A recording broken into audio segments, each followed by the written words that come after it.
আচ্ছা আগে বলো, তোমাদের এই ঘাটু সংক্রান্তি পুজোটা কাদের কাদের বাড়িতে হয় বা কোথায় কোথায় হয়, সেটা কিন্তু কমেন্টে একদম জানাতে ভুলবে না। আর আমাদের বাড়িতে কিন্তু পুজো হয়ে গেছে, এই যে আজকে যেহেতু সংক্রান্তি, আজকের দিনে পুজোটা হয়। তো মা সব ভোর থেকে উঠে জোগাড়যন্ত্র করে ফেলেছিল, করে কিন্তু দেখো এই যে এই খোলাটা ভাঙা আছে দেখছো, এটা কিন্তু ফাটাতে হয়েছে, এটা কিন্তু বাড়ির ছেলেদেরকে ফাটাতে হয়। তো আমার সোনা বাবা ফাটিয়ে দেখো রং দিয়ে এখান থেকে চলে গেছে ও নিজে রং খেলতে।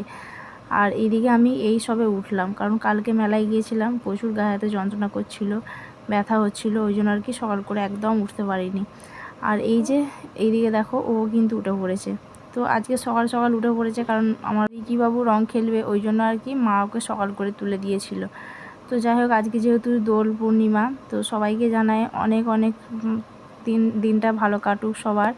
তো শুভ দোল পূর্ণিমা, শুভেচ্ছা জানাই সবাইকে। তো দিনটা সবাই ভালো করে এনজয় করো। আর এই যে আমি এইদিকে দেখো কাজ টাজ গুছিয়ে নিলাম, একটু একটু করে গুছিয়ে নিয়ে এদিকে মুড়ি খাবার আলু ভাজতে চলে এসেছি। তো এই যে মা ওইদিকে দোকানে চলে গেছে, আর আমার পাপা সোনা কিন্তু এর মাঝেই চলে এসেছিলো, তখন অবশ্য ক্যামেরাটা ধরতে পারিনি তোমাদের সামনে, তো সেই ভিডিওটা করতেও পারিনি। পুরো রং মেখে ভূত ভূত হয়ে গেছে, আবার রঙগুলো শেষও হয়ে গেছে, ওই জন্য আর কি আবির আনতে এসেছিলো, সেই আবির নিয়ে এখন বেরিয়েছে। তো চলে আসবে কখন কে জানে। তো ওই জন্য আর কি ওর আলু ভাজা যেহেতু ফেভারিট, তো ঘরে থাকলে ওকে আলুটা অবশ্যই ভেজে দিতে হয়, কারণ আলু ভাজা দিয়ে মুড়ি খেতেও খুব ভালোবাসে, ওই জন্য আর কি। আর এই যে চলেও এসেছে দেখো, এদিকে এসে কলতলায় এই যে বালতি জল নিয়ে বেলুনে জল ভরছে। এগুলো এখন তো রং শেষ হয়ে গেছে, কি আর করবে, ওই জন্য এইগুলো দিয়ে জল ভরছে, এগুলোই সবার গায়ে দেবে, তাই তো। তো এই যে আগে আমরাও যখন ছোটো ছিলাম এগুলো এরকম করতাম, তো এটা নতুন কিছু না। তো এইগুলো এই বাচ্চাদের এই খেলাগুলো দেখে কিন্তু নিজেদের সেই পুরনো স্মৃতিগুলো মনে পড়ে, কিন্তু এখন যেহেতু খেলতে পারি না সেরকমভাবে রং, তো ওদেরগুলো দেখেই আমরা এনজয় করি, এটাই হচ্ছে অনেক। কি আর করা যাবে, সবসময় তো কি আর ছোটো থাকা যায় না নাকি। তো যাই হোক, এইদিকে দেখো ও কিন্তু অনেকগুলো বেলুনে জল ভরেছে। তো এটা এই বালতিটা বোধহয় পুরো ভর্তি করবে, কে জানে। তো ওর মর্জি মতো, তো যতটুকু ভালো লাগবে ততটুকু করবে। এখনও দেখছো এই যে কতগুলো বেলুন পড়ে আছে, এগুলো সব জল কুড়াবে, কুড়িয়ে তারপর এখন বাবু মশাই বেরোবে।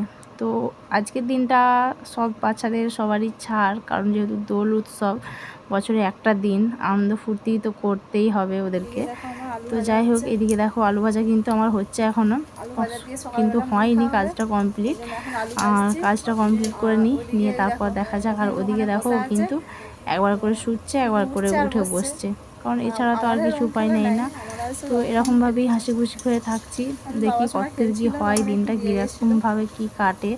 আর তোমাদের দিনটা কীরকমভাবে কাটলো অবশ্যই জানিও। আর এদিকে দেখো, যেহেতু ও ঘরে ছিল, ওকে কিন্তু ডাকতে চলে এসেছে, এই দেখো সবাই কিন্তু আজকে রং মেখে ভূত হয়ে গেছে, কেউ কাউকে চিনতে পারা যাচ্ছে না মনে হচ্ছে।